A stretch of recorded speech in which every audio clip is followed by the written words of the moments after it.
posto più schifoso dove campeggiare. Buongiorno, buongiorno. Questa mattina siamo alla ricerca di un angolo di paradiso dove possiamo fare il bagno in assoluta solitudine.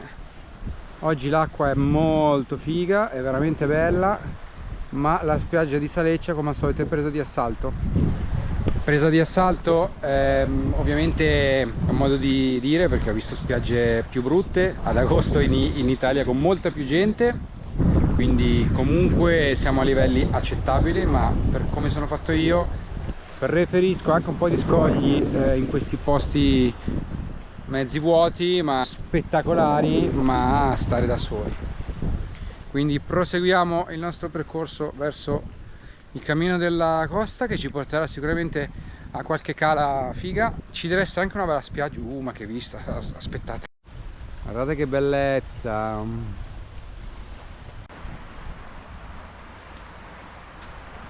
Guardate che piscina, che bella piscina.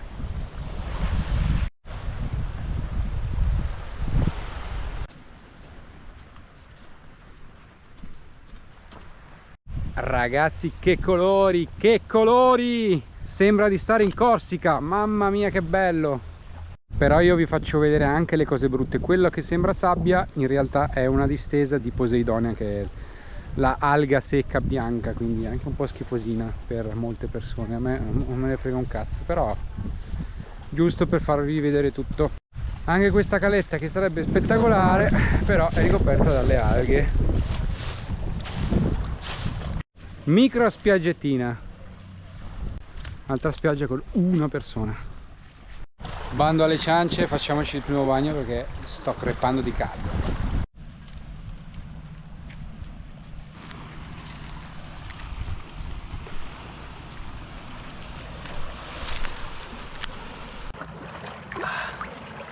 Il sole se n'è andato, sono tornato alla prima spiaggettina, quella dove non c'era nessuno, e che figata, ci sono anche i tuoni e qualche goccia. Finalmente si riesce un pochino più a respirare e a stare un pochettino freschi. Dobbiamo aspettare l'alba e poi credo che ce ne andremo, ci sposteremo sulla strada di ritorno che porta a Saleccia per trovare uno spottino un po' più isolato, perché ieri tra caldo e zanzare non è che abbia dormito proprio bene. Ciao signori, seconda notte alla spiaggia di Saleccia. Volevo condividervi un po' di considerazioni, in modo che se dovete venire qui avete qualche suggerimento in più. Se la spiaggia di Saleccia è probabilmente veramente la più bella di tutta la Corsica, il parcheggio è il posto più schifoso dove campeggiare. Sono 2 notti che campeggio presso il parcheggio ed è un posto polveroso dove passano un sacco di macchine, specialmente al mattino verso le 10 e al pomeriggio verso le 6 se ne vanno tutti. Guardate la polvere che si posa qui per il passaggio delle macchine. Questa va a entrare tutta dentro se avete le finestre aperte.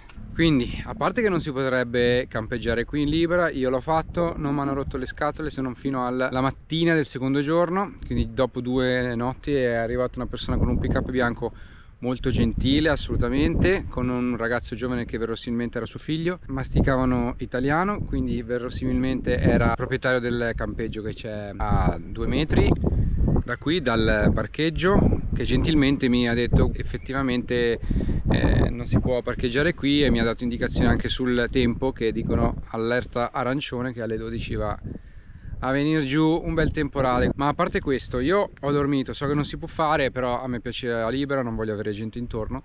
Ma oltre alla polvere, ragazzi, è disgustoso perché fa, a parte un caldo bastardo, e spesso non c'è vento perché sei un pochino sull'entroterra, quindi non c'è vento, ma soprattutto, ragazzi, le zanzare, le fottutissime zanzare ti aggrediscono come niente. Quindi devi scegliere tra o chiuderti dentro con le zanzariere e morire di caldo, oppure lasciare tutto aperto, avere una temperatura mediamente accettabile ma essere ucciso dalle zanzare. Quindi l'unico posto vicino alla spiaggia per fare libera è questo parcheggio schifosissimo. Vi prego, non ci state, perché veramente è un posto dove vi rovinate la vacanza fuori di stare qui. Ora ce ne andiamo, rifacciamo la strada in salita, vediamo se avremo problemi oppure no, speriamo di non beccare il temporale.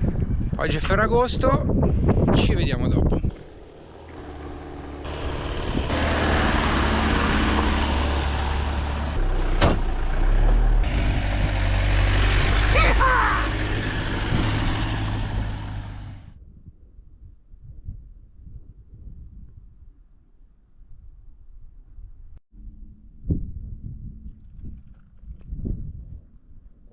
Cioè ragazzi, ho trovato uno spottino da paura, una figata di posto incredibile che solo la Corsica può regalare. Mi trovo sul bordo superiore di una mina di non so che cosa, scavata addirittura verso il basso.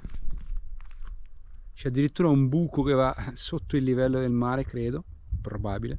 E dopo 2 terribili notti passate in quel parcheggio schifosissimo della spiaggia di Saleccia, finalmente un posto che vale veramente la pena. Fresco, assolutamente fresco, c'è un venticello la sera che ti devi mettere una coperta, senza zanzare, senza polvere, senza gente, spettacolare. Sono praticamente nell'inizio del famoso dito della Corsica. Dietro di me si intravede la spiaggia di Saleccia in fondo, ma questo posto è veramente figo. È un mix tra bellezza naturale e post-apocalismo. Fra l'altro, quei grossi buchi lì stanno cercando di riempirli con la spazzatura ferrosa, perché essendo su un'isola non possono liberarsi di tutta sta roba qui, quindi praticamente buttano e si intravedono dei telai di auto, moto, frigoriferi eccetera eccetera. Magari domani mattina vado ad esplorare un po' la zona. Per il resto mi godo questo panorama spettacoloso.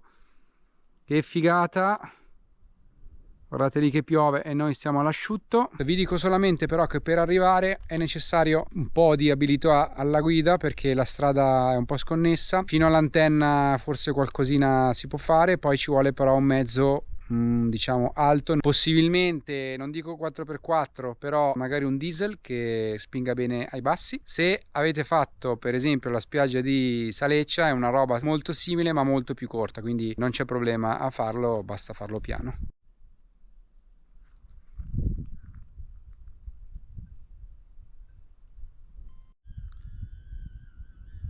Come vedete, una cosa sono le informazioni che ci provengono dai social media, spiaggia bellissima come quella di Saleccia, super instagrammabile, bellissima, però la realtà dei fatti non corrisponde spesso alla realtà delle cose. È una spiaggia bellissima, ci mancherebbe, ma è anche una spiaggia strapiena di persone, dove ci sono un sacco di maledettissime mosche, essendoci una specie di laghetto stagno dove ti impolveri tutto il mezzo, dove fa caldissimo, c'è poco vento perché è molto basso e nascosto, mentre invece questi posti qua che sono dimenticati da Dio, dove non ci va nessuno, sono però posti fighissimi per stare un po' in solitaria e godersi il panorama. Quindi non c'è bisogno di seguire sempre tutti quanti come dei caproni, ma potete trovarvi ogni tanto dei posti che danno tante soddisfazioni senza seguire la massa.